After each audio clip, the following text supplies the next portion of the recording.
This technique is mainly to look at how you can work with Illustrator and Photoshop and think about texture and warmth in your illustrations.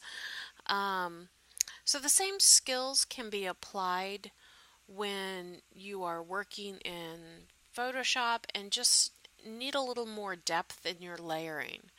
And this is inspired by the artist Von Glishka, and he has a book called Crumble, Crackle, Burn that I would strongly recommend. That's what these two pieces come from. And you can see this is some vector-based design, but what he's done is overran a texture, and that texture is what gives you that circle kind of movement right there in the background. You can see that same effect here, so that kind of look.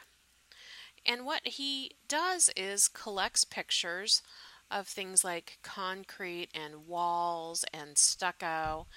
And in Photoshop, he moves them to grayscale and then goes in and adjusts the brightness and contrast. So it's almost white and black, and then uses those for his adjustments.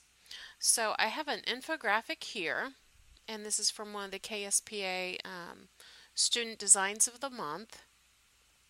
And we're just going to show you how you can overlay some texture on it, do some interesting things with it. So first I'm going to unlock this layer by double clicking on it.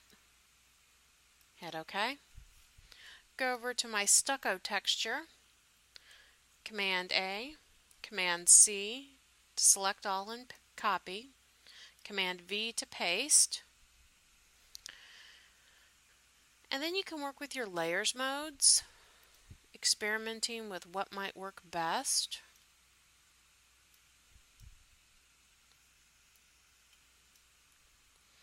And so I think that overlay is kind of a nice starting point. I'm going to bring down the opacity a little bit. And so you can see I've started to bring in some interesting texture that's affecting my corn and my pumpkins down here. And we could even put a mask over this and brush out any effects on the text that we may not want. So if you are a visual artist, one thing I encourage you to do is collect textures, collect photos of interesting shapes and textures that you can use for this technique.